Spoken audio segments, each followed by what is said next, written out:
And welcome back to another episode of TommoTalks, the topical conversation podcast with this series, TommoTalks Music. Today's guest is simply just a crazy talented young woman from Mexico City, Mexico. Jimena is a 24-year-old guitarist who initially started playing the piano at 4 years old to follow in her father's footsteps with piano education. However, it was when she was 6 years old she heard Dire Straits' Money for Nothing, and this is where everything changed. She was simply inspired to play guitar. Despite her insistence to play guitar, her father wasn't too keen and didn't really take it too seriously, only when he brought her Guitar Hero 3 and she completed all levels within 3 days. He thought, oh, okay, this is something happening here. Jimena then started taking private lessons, but taking private lessons and staying at home was not enough, and she dreamed of attending the prestigious Musicians Institute in Los Angeles, California. So after a lot of hard work, sacrifice, and being awarded a scholarship, she smashed her goal and was able to attend her dream school. Through this, she was presented many opportunities and crazy moments to jam with legends such as Steve Vai and other amazing musicians that have played in bands, or with artists such as Pink Floyd, Earth, Wind & Fire, Prince, and the list goes on. Jimena, clearly a very mentally strong young woman, has also had a fair share of adversity, such as spending 3 months in bed after having her ribs separated from her sternum whilst attending a concert. She was at the front, there was a massive crowd surge, and she was literally squashed and again tore all the ribs from her sternum. Jimena is also an advocate for young women playing music and is an amazing role model and has been quoted saying, "I want to be the next female guitarist to push boundaries and to show people the way to look at female musicians." And she's definitely doing so. Jimena is proudly endorsed by the legendary guitar brand PRS, as well as EMG Pickups and Alexia Strings. Now, because of COVID, Jimena is back in Mexico, and she was touring with the Jesus Christ Superstar show as a lead guitarist, but that has now been put on hold because of COVID. Now, people listening, if you are a fan of Lamb of God,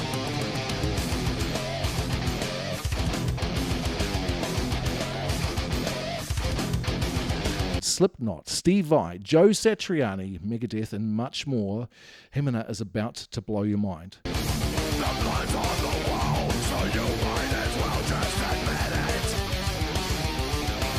I'm absolutely stoked, and I'm actually fanboying a little bit to welcome along Jimena Fosado. Welcome to TommoTalks. How are you? Good. Thanks for inviting me. No worries. Thanks for being here. I know that you're crazy busy with everything going on right now. How's Mexico doing right now with COVID and all the nonsense? It's actually going. It's not that good, honestly, but people are trying to take, the right measures to, take care of themselves, social distancing, and trying to get back into a new normal, Right. but yeah. The new normal, yeah. And how long ago did you cease touring with the Jesus Christ Superstar show? I toured with them for almost all last year. Like, I would say 10 months we were in it, and then we were supposed to tour 6 to 8 more months here, starting on February. But Right. here we Yeah, we're back. I think everyone around the globe is pretty much suffering from that as well. Yeah. So, I mean, in the grand scheme of things, you're very, very young. You're 24. What you've achieved in that time is just simply crazy. So what I want to do is go back to, it's well documented that you started playing piano at 4 years old. I mean, do you even remember playing back then? Was it just something that you were presented that you were asked to do? Did you have a passion for music, or how did all that unfold? That's actually a good question. I would say my dad has always tried to get me around music because he does play the piano since I don't know, he was like 5 or 6. So he's been around it, and he wanted me to have that same, education. Yeah. And I honestly didn't ask to study piano. It was more like, I play piano. You're my daughter. You play piano. It was more like that. And at 4 years old, I just wanted to go out to the playground. I wanted to run. I didn't want to be like, Yeah. it was kind of tough for me. I didn't hate it, but I just didn't find like, a passion in it. I was not interested. But I don't know, like my dad trying to like get me into music, we would always listen to stuff on my way to school. And Right. then that's how, he would play stuff and I'm like, wow, discovered guitar. So interesting. So, being a young girl in Mexico, and excuse my ignorance, I know nothing about Okay. Mexico. Yeah. What was the sort of music that your dad was playing? Was it a lot of Mexican sort of music, traditional stuff, or were you getting influenced by? No, nothing. Not at all. Is that It's right? like I'm weird because I mean I define myself as weird because most of my friends would listen to music in Spanish, right? Because their Right. parents would do that and that's what like the first language is. But my parents and my family has always been different. They would always like go to the English side of things. Right. Um my dad would always play 80s rock and my mom 80s pop. So like my mom's more like Bee Gees, Madonna, and Oh yeah. my dad's more like Queen, Eddie Van Halen, the Wow. Beatles, so two different worlds, but Right. And then so again, this is something I found fascinating. I think it was 6 years old when you heard Dire Straits' "Money for Nothing." correct. Do you remember where you were, and do you remember the moment when that happened? I actually do. Oh my god. So I was going to my karate class because I was like really into martial arts. Hmm. And I remember like being in the car, like there's the front seats, right? So I'm in the back like listening because the intro of that song like Mm, starts building up and like I started like, oh my gosh, what's happening here? yeah. And when I heard it, I'm like, Dad, what is that? And he was like, okay, that's the guitar and this is instrumental, blah, blah, blah. And I'm like, I want that. Yeah. And ever since, I would grab my belt from the karate Yep. suit. Yep. I would pretend that's like the guitar for like the neck of it. So Awesome. I do remember that. Awesome. And do you remember like the feeling that you sort of when you heard that? Did it like give you shivers, or is that because I think that's the moment you said that's when you wanted to play guitar, right? Yes, definitely. I Mm, was well. The feeling of it was a little bit overwhelming actually because it was like the distortion and like the notes that were like right notes. I just seemed like another world, something that I was not used to because if my mom was listening to the Bee Gees, of course you're not gonna have the right. distortion. Right. And I don't know, it made me not kind of want to go wild, but I just felt like liberated. Like if I was growing another arm, if that makes It sense. does totally make sense. Yeah. And then how long after that? Like I find this hilarious that like you were saying to your dad, "Listen, I want to play guitar," and he was like, "No, no, no, no, no, not no, I don't think so." And then he got you Guitar Hero, right? Is that true? Yes, Yep. like I spent years, like years asking, Dad, I want a guitar. It's my birthday. I want a guitar. Nah, never. Right. So years and years went by, and then one of my like it was I think my 12th birthday or 13th, 12th, I guess. And it was my birthday. Okay, there you go. He Right. just brings me the Guitar Hero, and I'm like, this is not a guitar. Right. Right. And then you just smashed it out, and you got all the levels done, and then he was like, "Oh, okay, this is something. Yeah, cool." And do you remember the first? Did he buy you your first guitar? Yes. I mean, I think one of his friends had it for a long time and they were not using it. So like it was like super used and all. It was a Yamaha. Right. They Yeah. make some good guitars actually, acoustic. Yeah, I'm, it I'm was guessing. actually really good. Like it had two humbuckers and one middle, like single Oh coil. So yeah. So you it went was straight to electric. yeah, yeah. I never had the first acoustic. He had one, but he's like, okay, we can start with that. And I'm like, nope, no, Yeah. I want the distorted one. Is that right? You jumped straight in electric. So cool. And then you started taking lessons at home, or was there just someone like locally in town, or were you taking lessons at school? How did that sort of all work out? I gotta call my dad a little bit shady because he did know how to play chords. Oh yeah, Yeah. yeah, So he would teach me A major and E major, right? right. And after that, he's like, I don't know anymore. So he got me into a school because he noticed I was into rock, not only because of his influence, right? Because he Mm. listens to that. I got into heavier stuff because of the Guitar Hero, honestly. Like, Right. there's Yeah. there, Page is there. So I dig that. Yeah, for sure.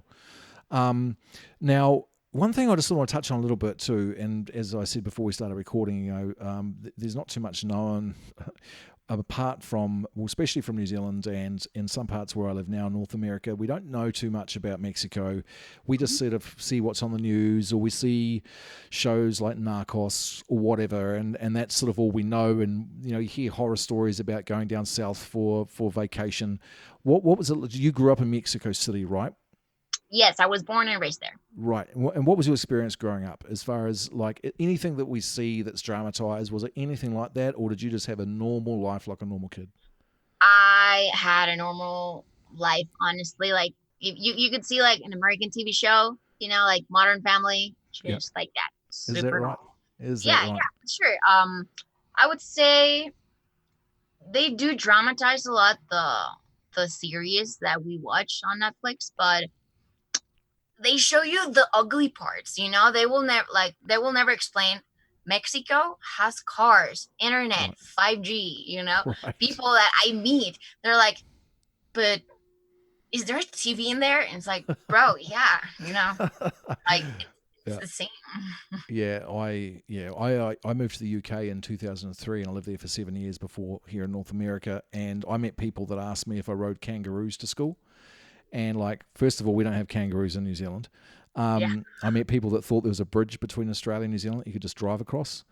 Oh And my God. yeah, I know. It's crazy, man. It's crazy. So, well, that's good. And, well, listen, it's obviously good to hear that you grew up in a normal sort of, more normal sort of Yes, I'm, family sort I'm of. actually thankful for that. But there's gonna be insecurity everywhere. Like you Mm, can get like robbed in the US and of course. I don't know, Canada, anywhere. Absolutely. Yeah. Now, going back a few years ago, there was a massive earthquake in Mexico City. Were you in Mexico City when that happened? You're talking about 2017? Yeah. Thankfully not. Oh, yeah. You I were was in in LA. California. I Oh, was really? already living in LA, but I was freaking out because my family's here. I Mm. moved by myself, so Yeah. So, Mexico City is part of the Ring of Fire, right? Which the Ring of Fire actually goes all the way down to Asia to New Zealand. So we're connected right at the bottom. oh wow. And I don't know if you remember 2011, there was a massive earthquake in Japan and it caused a Yes. tsunami. Yeah. Well, we got overshadowed about 3 weeks before that. There was a massive earthquake in New Zealand and we lost about 350 people. It was in Oh our my God. largest city in the South Island, Christchurch. But again, because we're this little country in the South Pacific, when Japan happened, it sort of got overshadowed. Obviously, it was a lot better. The bigger, there's a lot more loss of life. But all this to say, that whole sort of Ring of Fire, we're all connected. So when Mexico City happened, I was sort of looking, going, what's next? Because usually, if there's an earthquake in Japan, then something in Argentina happens, and then do you know what I mean? It's all sort of all connected. Connected. So. Yeah. So, okay. Well, listen, glad to hear that your family was all good. So that must have been a little bit terrifying being so far away. It was, honestly. Now, so you're learning your instruments, you're getting your lessons, etc. Did you start like jamming with other kids in Mexico City? How did you sort of start to sort of experiment with other people, collaborate, and then eventually start playing live? I actually started um jamming with people due to like the school I was going to. They were starting like, okay, the drum kit and like the bass kit, like try to get all together because we were all like super shy. I was like, I've never played with a band before. And you know what that's like, your first time. It's like, Mm, it's the real scenario now. Oh my gosh, I'm not in my room. So I was super nervous, and they were allowing the parents to like stay so they can hear us. right. I hated that feeling. Man, like I've never talked about this, not even to my parents, but I Right. hated it Right. because I'm so glad they didn't record Is that anything. right? But yeah, it was terrifying. Honestly, I'm like, I don't know if I'm gonna live out of this if I'm terrified. And I Mm-hmm. was still like 13 or 14 trying to like make a living out of it, Right. and I was scared.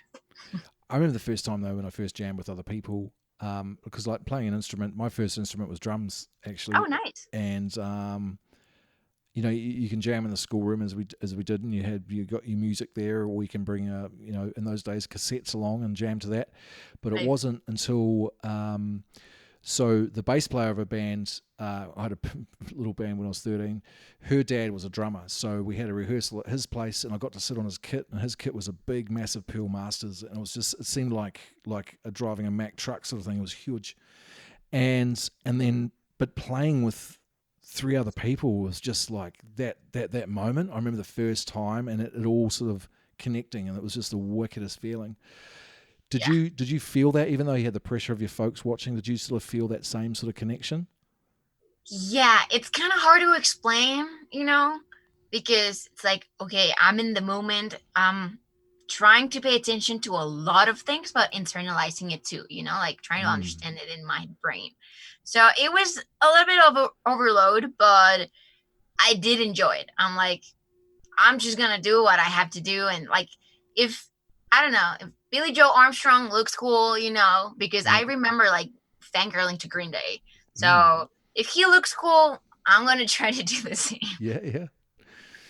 They were they were inspiration too, like to a lot of young people. Even like I forget what album, but like When I Come Around and Yeah, for sure. Basket Case. That particular album was huge when that first came out, and that was when I was Yeah, playing in cover bands when I was in my 20s. So nice. that was a great album.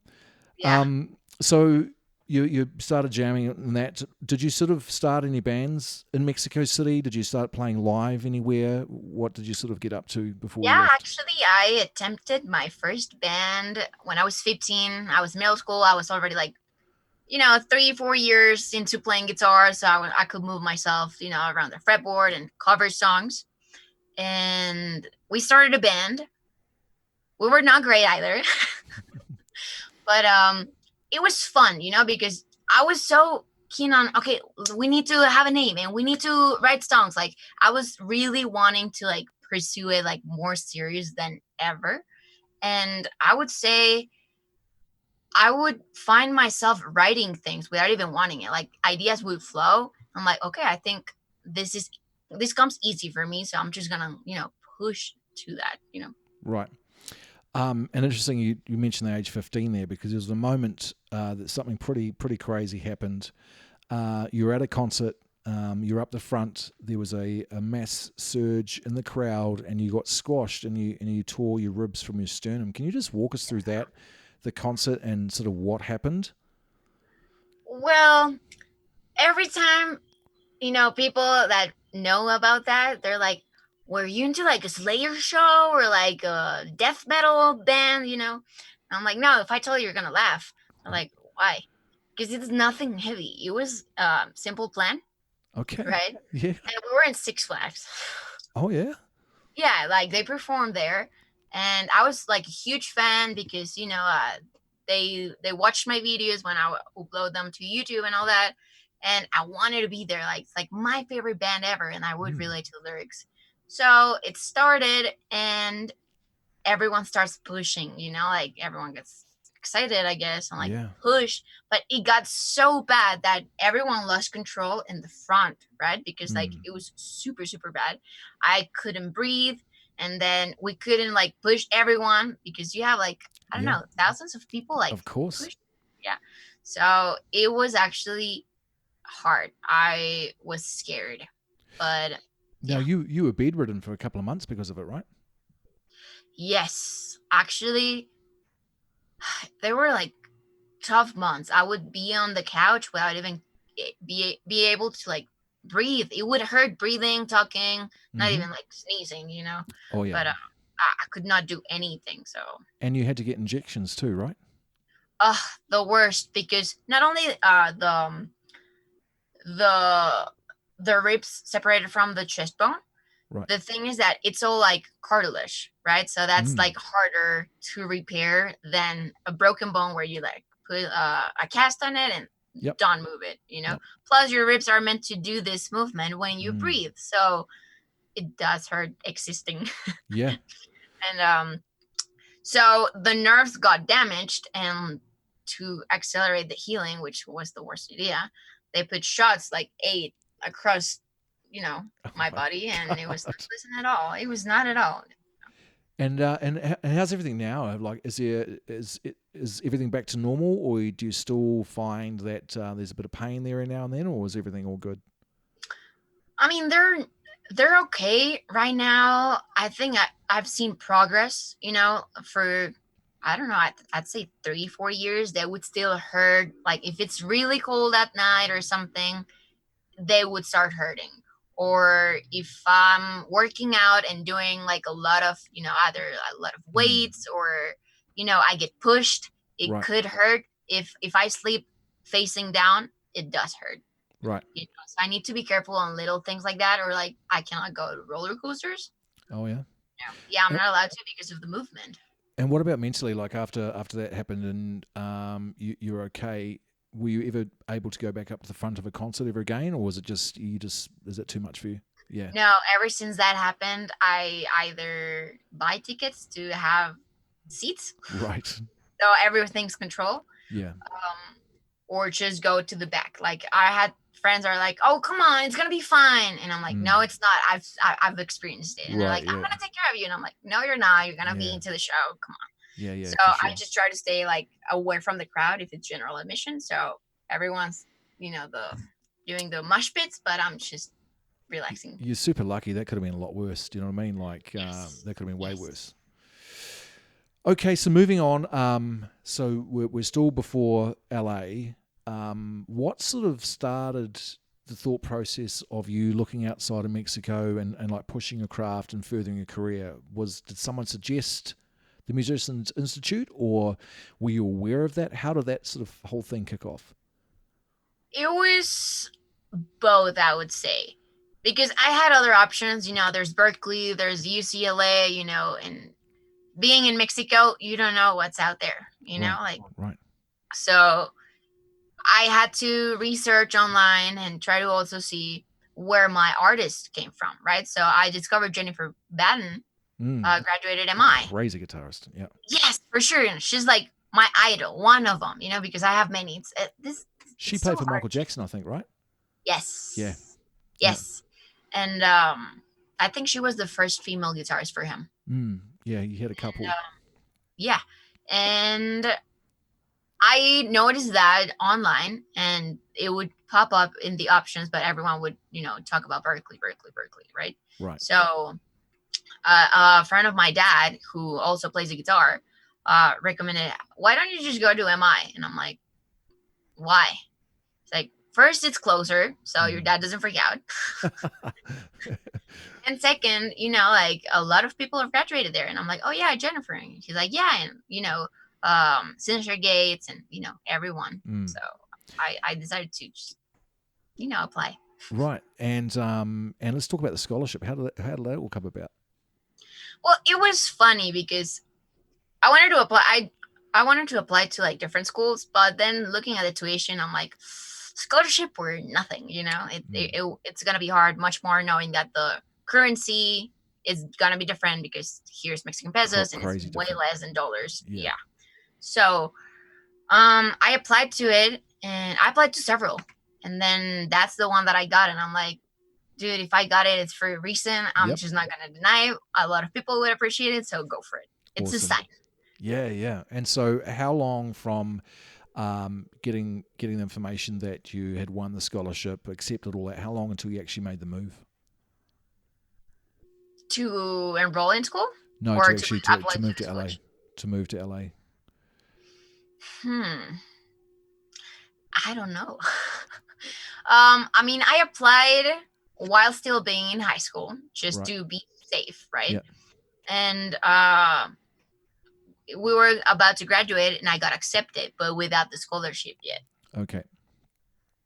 Once I was accepted, then they gave me the scholarship because, as I said, I applied for different ones. So I was like, please, one. If not, like, at least I'll go, because I was already in LA, I guess, when I got an email. My dad and I talked about it, and it's like, okay, if you don't have a scholarship, it's okay. You'll go for the time that you can go, but at least you're going, like you already did all this crazy, paperwork and like applying and studying, because I had to study for like an audition. It's not like, oh, tomorrow, I don't have to practice anything. I had to prepare like stuff. Right. And do you have siblings? No, I'm an only child. Oh, so am I. How's that? Oh my gosh, really? That's Yeah. so cool. Oh my God. So your dad, his only daughter, his only child, jumps on and rides off into the sunset to LA. It must have been tough for him, yeah? It was. It was. It's still hard actually to this day. Like when he Yeah. talks about it, he's like he gets emotional. Yeah, but I listen, he must be so, so proud, from his 4-year-old daughter that was into piano that he was sort of pushing, then him going, no, no, I don't think guitar's for you. And now where we are now, like he must be so, so, so proud. Yeah, I think so. Yeah, I'm sure he is. So let's talk about you get to LA. Did Sure. you sort of was there a bit of a culture shock moving from Mexico City to LA? I've been to LA a number of times, and every time I've been there, I've always left a couple of days earlier than I thought I was going to, because it's No just way. nuts, man. It is crazy. Like if you want to experience crazy, just go to LA for a few days. Did you? You mean crazy as in the city, like the lifestyle, like everything moves around, or The city, the people, like I've spent a bit of time down in Hollywood, and it's not the glitz and glamour that you see on TV. It's not at nuts, all? man. It Yeah. is nuts. So, both the last two times I've been, I sort of jumped out and just gone up the PCH, past Malibu and headed up towards Monterey just to get out Oh, and chill a little yeah, bit. It's beautiful up yeah. there. But for you from Mexico City to LA, what was that experience like? Did you sort of seem to transition okay, or did it take a little bit of getting I used to? think the way the city works, and I'm gonna quote city. Yeah, It's okay. I don't want to sound like a chip on my shoulder or anything, but it's not quite a city to me. Like right. living in Mexico City for all my life and then moving to LA, people have to say, "Oh, there's a lot of traffic. Oh, it's unbearable. Oh, there's a lot of craziness." Mm. I'm like, bro, you don't know what you're talking about. Right, right. We have traffic here. Um, you have space. I did think everything's spread out.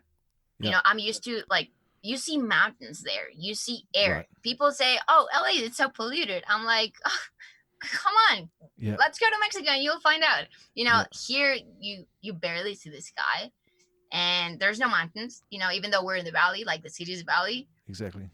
I only see like skyscrapers or like a lot of like tall buildings. You don't see anything else. What's the population in Where Mexico City? Do you know? what's the pollution? Yeah, Really, Mexico City. really bad. What's that? Really bad, actually. Like No, you're talking about the pollution, right? no population. Sorry. Oh, population. Sorry. Yeah. Um, yes, counting the city and the metropolitan area, like the outside a little bit, 22 million. Whoa, that's Only the crazy. city. That's a one city. Yeah, and we're used to like being everything like in small spaces. In the US, everything like house and then there's land and then a house and then you have a land, right? Like there's a lot of Mm. big yards. We Yeah. don't have that. No. It's house, building, building, house. Right. There's no space like in between. How long did it take you to feel like if you did that is feel at home in LA, getting around, like building networks as far as friends and all that sort of stuff? How long did it sort of take you to feel grounded and settled? Well, I would say I was lucky because the girl that was giving me a tour around the school, she was super nice and she offered like, I'm here if you need anything. We should go out to make friends so you meet people. So she was like really, really nice. Mm. Jasmine, if you're watching this, thank you. So nice. um, so she was super nice, and then I was actually shy because it was not even my country. I'm like, what if I say something wrong, or what if like they don't like this, or like a culture shock, right? Right. But also the school had sort of like meetings or like hangout places, like I don't know, Tuesday for new students, bowling, this and that. So you would meet people, and I would start like saying hi, and I would kind of get around it, and I'm like, okay, I'm getting comfortable. So it was not that hard. It could be harder. I would say I was lucky to know English and like, speak properly to a Yep. level where I can communicate. Yep. So it did help. And just trying to find common interests between like people. Oh, do you play guitar? What program are you in? Are you a drummer? Oh, we should jam. And like Right. everyone would invite me to jam, which I didn't want to because I thought I sucked. Oh man. So, because I was so traumatized with, my dancing here and all that. So, But they were super nice and everyone was open. And I appreciate having that opportunity of meeting open-minded people because he did open my mind too. Yeah, brilliant. Okay, so we've got to talk about the opportunities that were presented to you with some of the people that you've got to jam with. Sure. The genre of music that you play, you got to get on stage with Steve Vai. Now, that to me, if I was a guitar player that played that genre, jamming with Steve Vai would basically be like jamming with God. Like, how was that moment?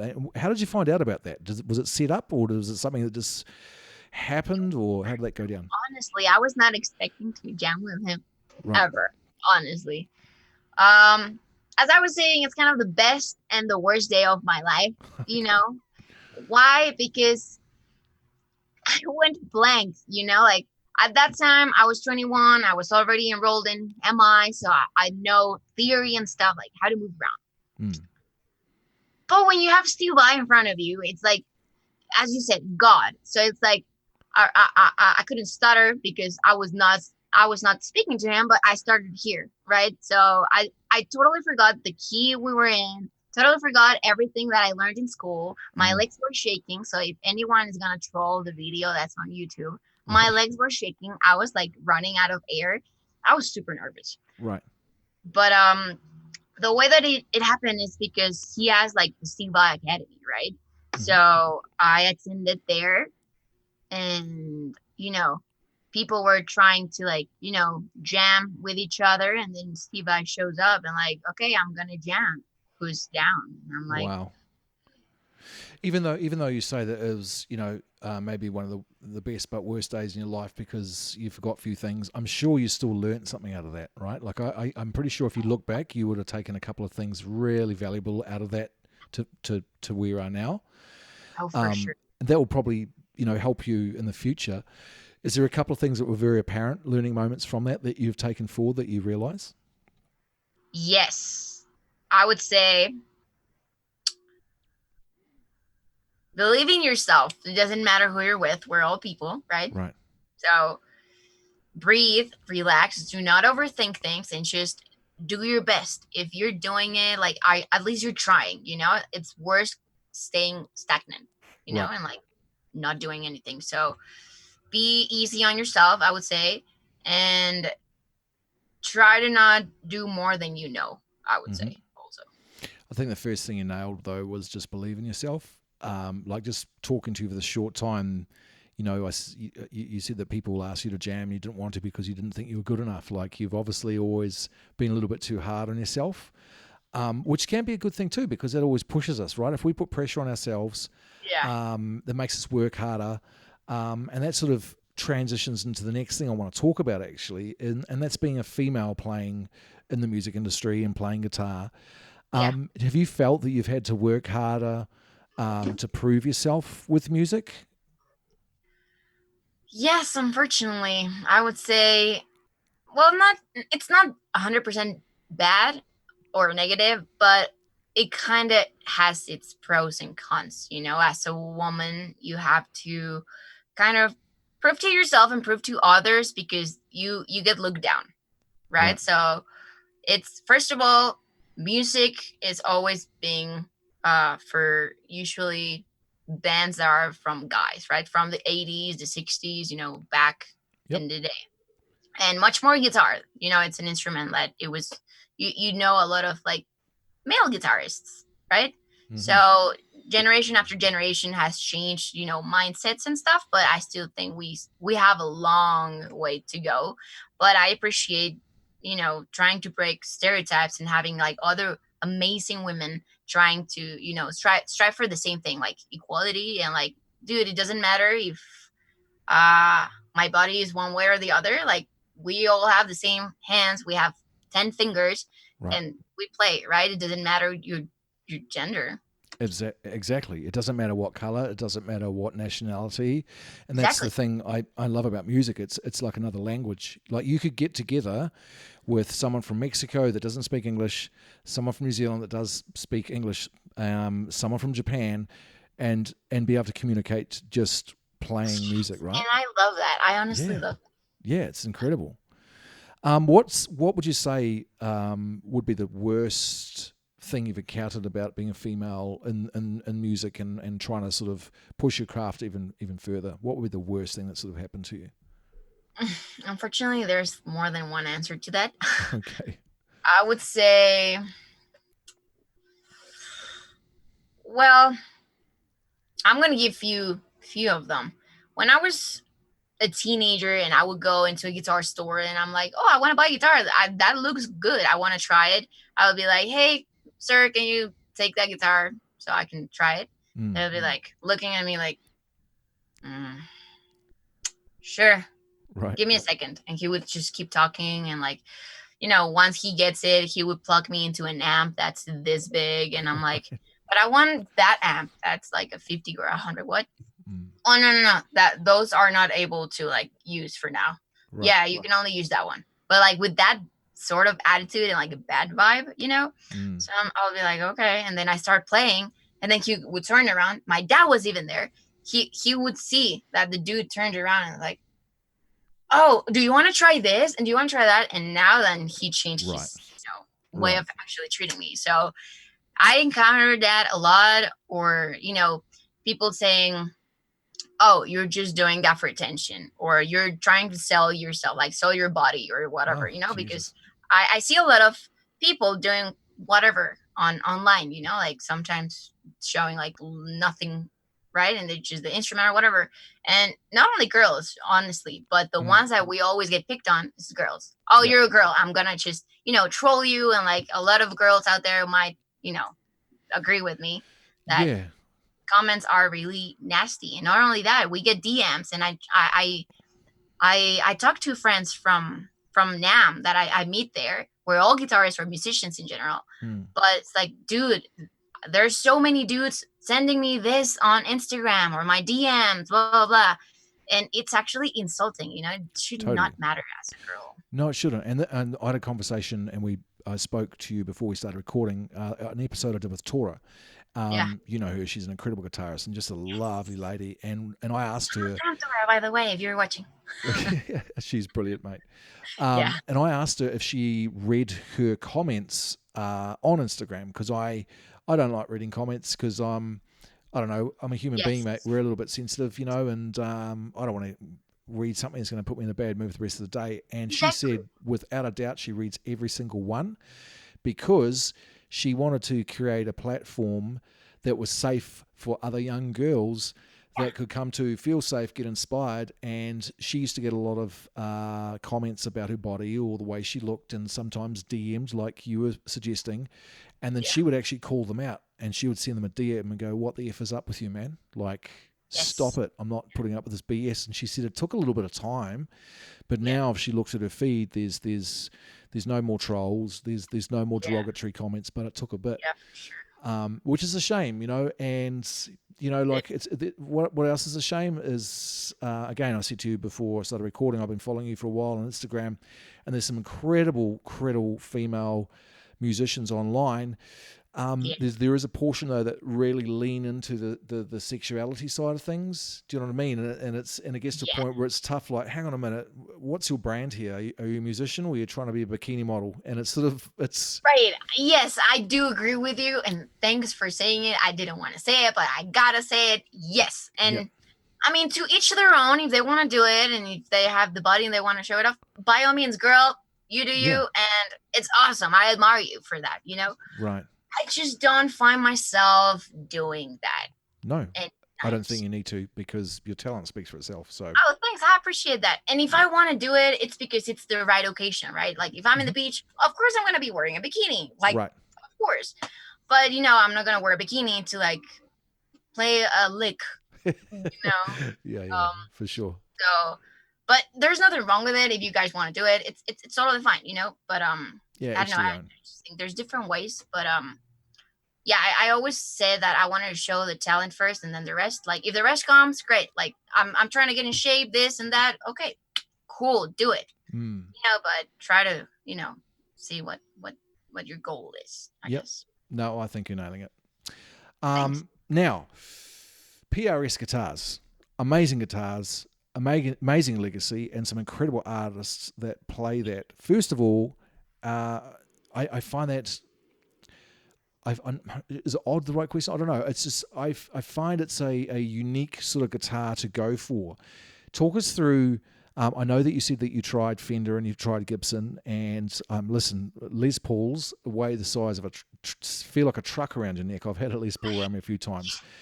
What was the reason you went to PRS, and then how did you go? How did the whole endorsement thing happen? Well, I started playing PRSs sort of because I was inspired by Orianthi. Right. Like, first I saw Jennifer Batten, right? Mm. And then because she was with Michael Jackson, then I saw Orianthi was with Michael Jackson. Mm-hmm. And I super fangirled her for years. And I'm like, what kind of guitars does she play? Because I admire her that much. I want to know it all. Right. So I found the brand through her, and then I discovered Sam Santana and like all these other artists, and I'm like, wow, okay, I've never heard of this brand before. So it was gonna be my 15th birthday, right. And actually, I've never talked about this before, but exclusive for Tommo. Wow. Yeah. So you know how most girls or Latin girls have quinceañeras and all that. Right. Well, it's not my thing. And my godparents were like, "What do you want?" And I'm like, "I want a guitar." Yeah. And they're like, "Oh, okay." But they thought that it was gonna be like an acoustic, whatever guitar. But I had seen the Torero, the PRS, because we don't have a lot of options of stores in Mexico. Unfortunately, it's not like we have guitar centers, right? Right. So there's just few distributors, and they don't have I was lucky to find the Torero here. And when I saw it, I fell in love with it. And that was my chance. I'm like, godparents, I want this guitar. It's going to last more than one night. It's going to last for the rest of my life. So they're like, oh, okay. They went to the store with me, and I tried it for hours and hours. And I'm like, I love this guitar. So that's when I found about them. I tried it. And then I'm like, I want another one. And then I bought the Orianthi signature. So what was it about it? Was it the feel? Was it the action, the neck? What was it that appealed to you so much? I think it was everything. I loved the color, the finish, but the way that it felt like it has jumbo frets and it has neck through. Neck through is like my jam. I love neck throughs, and it felt so comfortable. The Floyd Rose, because I did my research on every aspect of it. So when I got to the store, I brought it up everything to the dude that was selling them, and then he was like, "Oh my gosh, you know a lot of this guitar," and I'm like, I did my research. Yeah. So having the Floyd Rose for heavy duty stuff, and I was super into metal. So I think it was the perfect guitar for me. It had everything right, everything. Now, and you mentioned the Orianthi signature model. I think from memory, she was about to do the tour with Michael Jackson just before he passed, right? I think. Yes. Yeah, she's from Australia, and she is just a beastly guitarist. She is incredible. Yeah, that's so sad. I remember I just moved here to North America when he passed, and then there's a documentary put out not long after. Yeah, This Is It. Yeah, exactly. The rehearsals and all that, and because I think he'd sold out the London O2 in London, England, for 35 nights or something ridiculous. It was crazy. I actually got to see Prince there, and I'm so glad my God. I did. Yeah, so I was living in the UK, and it was a Tuesday night. A friend of mine rang me, and he says, "Hey, man, I got tickets to Prince." And where we were living in London, the O2 Arena is it's East London. It's hard to get to. More so, getting home's a nightmare because all the tubes have shut down and all that sort of stuff. Underground. Mm-hmm. And I was like, I don't know, it's Prince. And I'm thinking, I won't even know any songs. I know 3 or 4. And he talked me into it. And it is without a doubt the best show I've seen in my life. I knew every single song. And then when I got home, I did some research. And his first album release was in 1972, right? So the guy has just got a back catalogue that's just so long. And I knew he was a great guitarist. But the Prince logo, the circle with that was the stage, right? So in the circle was his band, all females. Oh my He had god. two dancers that were twin sisters dancing back to back, and they were in sync the whole way, all night dancing. And then the long piece was like his platform, and he just up and down all night. And like the way he strangled his neck, the neck of that guitar, and the sound that he got out, Mhm. it was like one of the most craziest things I've ever seen. Oh my gosh, you're so lucky. Yeah, it was just I just about didn't do it. And I think he'd sold the O2 out. He sold it out 22 nights in a row or something like that. And that's a huge achievement. But getting back to Michael Jackson and Arianthe, I remember seeing that documentary and just being so sad because for all Yeah. those musicians, that would have been the pinnacle of the career, right?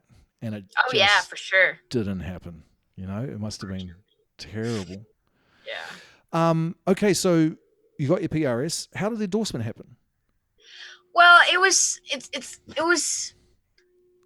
I happened to graduate school. I had to work for a year in the US. I toured. I had a great opportunity. But then it expired as every visa does, right? Right. So I was trying to renew and get to the next step of it. And I was raising money for it, right? Because this is so expensive. Mm. And I was, making a GoFundMe campaign that my friends convinced me to do. And then, like, out of the blue, like, the AR hits me from on Facebook, and she's like, "Hey, this is Bev. I saw your campaign. You play excellent. Like, please get in touch with me." And that's how it all started. Wow. Like, it was just insane. Like, even being noticed like that, like, mind blowing. I didn't even believe it. I woke up and saw that, and I'm like, must be fake. I was And going to then say, did you think someone was pranking you at yeah, first? I swear to God, like I was like, they're not even gonna look at me. Me? Nah. Yeah. So I seriously just locked my phone and like closed my eyes. But then I started overthinking and I'm like, but what if it's real? And what if this? And what if that? And I'm like, gotta look back at it. No, Yep. no. And I kept looking at it. Right. And then it all started there, keeping in Brilliant. touch. And, they saw that I was playing the Torero. So Mm. it all started with Torero that I picked when I was 15. So it's Wow. like, That's such a cool story. yeah. Yeah. And so how long's that arrangement been going on? There must be a couple of years now, eh? Ish. Well, when we started having contact was, God forbid, 2017, I guess, or 18, Right. some sort of like that. But like, there's different arrangements with each company, and they all change every time. So Right. Very yeah. cool. But at least I'm glad to be part of the their side. I would say, like, Oh, they grab, like, they put attention to me somehow. So I'm actually always gonna be grateful. it's absolutely huge. I mean, just again, getting back to the legacy of the brand, like Carlos Santana for, he's the first person that jumps out at me. But Yeah. mate, I'm stoked for you. That's just such a big buzz. And I've got a couple of friends. One who lives in Brisbane, Australia. Paul, if you're watching this, he'll be literally dribbling. He plays PRS. He loves them. And Yeah. he's one that when he sees some of your videos, his jaw's gonna hit the ground. Thanks. Okay, so we've spoken about the Jesus Christ Superstar, touring with them. Great show. As I said to you before we started recording, I was actually in the show when I was Yeah. younger, years ago.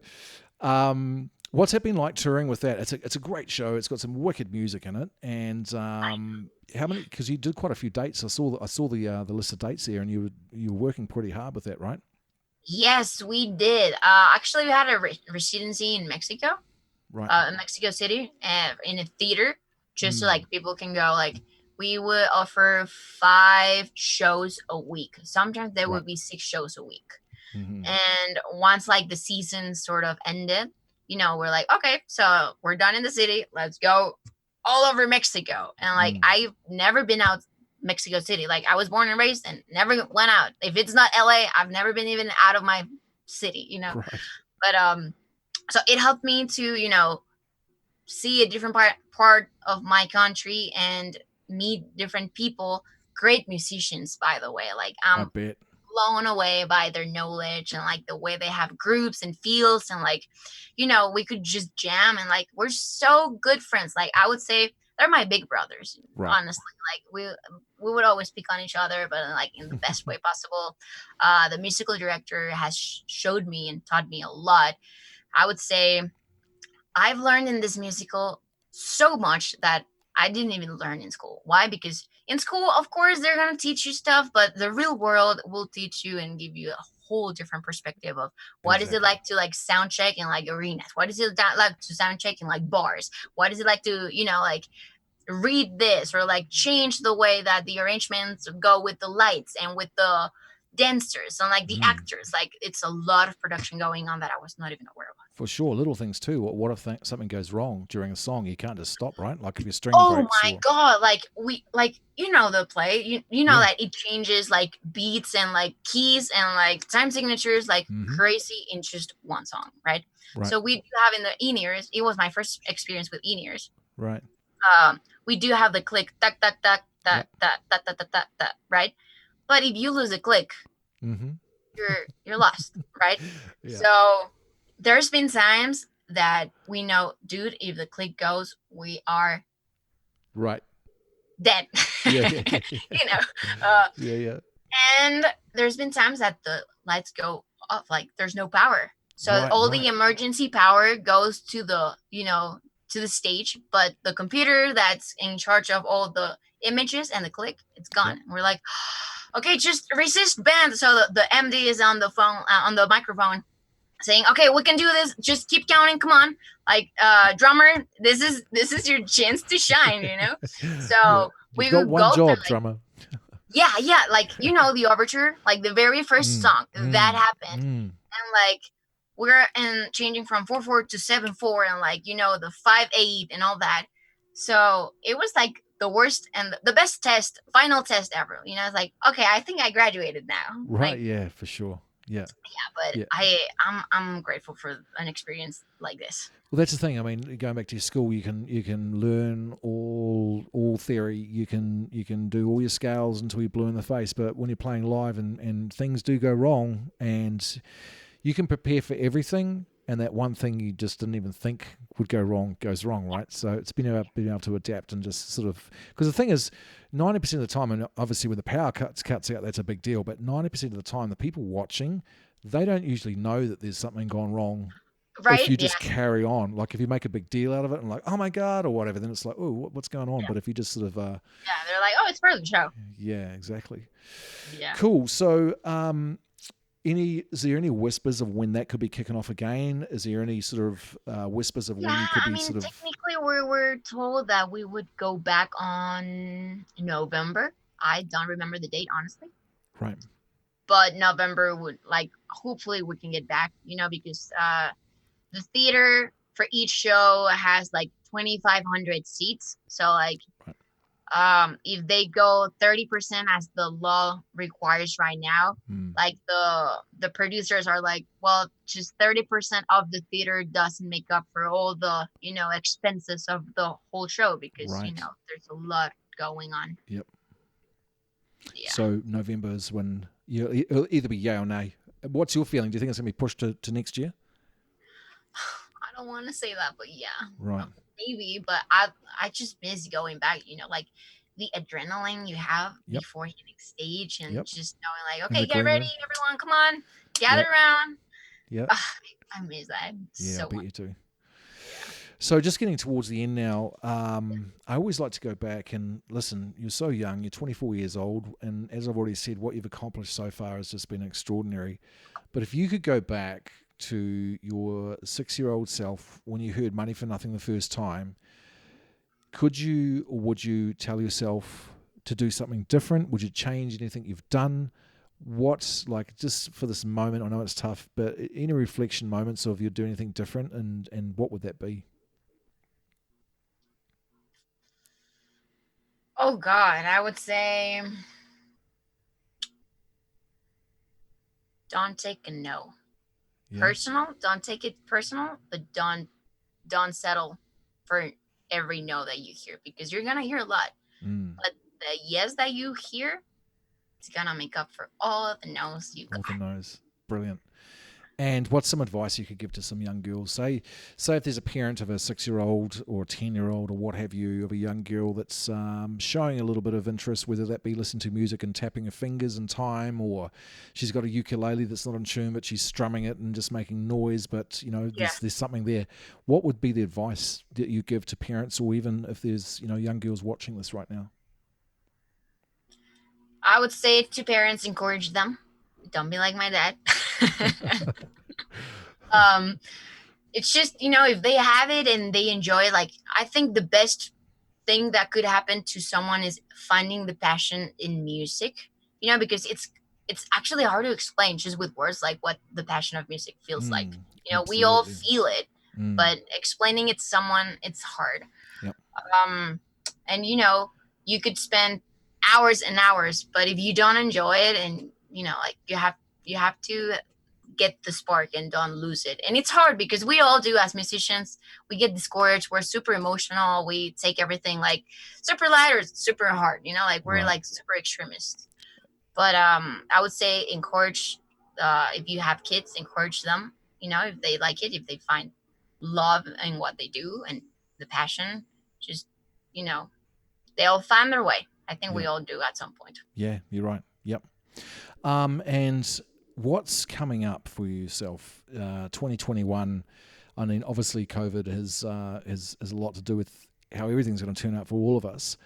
In Yeah. an ideal world, what's your sort of goals for the next, say, 2 to 3 years with music? Have you thought about that? Do you know where you would like to be musically? What have you sort of set out for yourself? Well, unfortunately, due to COVID, it's kind of hard to picture myself somewhere, Yeah, somehow. yeah, yeah. But right now, I think it has helped me. I've struggled a lot with the coronavirus thing. Like, Mm, staying home has been really hard. You know, I could look at it like, oh gosh, I had tours lined up and I already lost all those opportunities. Am I doing something with my life? Because I could get in that mindset. right. But I need to be thankful first because I have health and, like, my family, it's okay. And it's been a time to work and improve as a person and much more on my craft. Mm, So I've been uploading more content on my social media, trying to be close to the fans and the followers, trying to do like Q&As and live streams, like, hey, this is a song that I'm working on, and like showing, like sharing bits of what I'm doing just to keep them updated. I have cool ideas that I need to finish. I am hard on myself not finishing them because they're never good enough, and we all go through that. But I need to release at least 4 tracks that I know I have ready, but I just haven't released. well, get to it. I mean, I was commenting on "Chasing the Moment," one of your tracks that you got the solo playthrough on a YouTube channel. It is crazy good. I really love it. Thank you. So all I can say is get your butt into gear and get those 4 tracks out there. You mentioned your social media. Where can everyone find you? Let's go over your social media right now. You can find me as Jimena Fosado, J instead of the H that you hear. Hmm. Jimena Fosado. Yeah, And like that's my it. neighbor. Instagram. Well, both, right? Both. Everywhere just like that. Jimena Fosado is for anything. Okay, brilliant. That's easy. And I'm going to put all the links and descriptions the links in the description box below, so you'll be able to find everyone will be able to find you as well. Um, Listen, I just want to thank you, Jimena. Like, you've been an absolute beautiful soul being on here today. You just seem like a really lovely, lovely person, and I wish you all the best for going forward. Thank you. Everyone, get down, check this lady out. I'm sure once you see her shredding, it's going to change your life. Like, this woman is truly incredible, and she's only 24, which is crazy. By the time you're 30, I don't know, it's just going to be nuts. Um, yeah, from the bottom of my heart, thank you so much for being a part of TommoTalks. It was an absolute pleasure to have you on, and just so much goodwill and everything for the end of the year for you. I appreciate it. I'm really thankful for this moment and this space that you brought me. So thank you. Thank you. No worries. Cheers.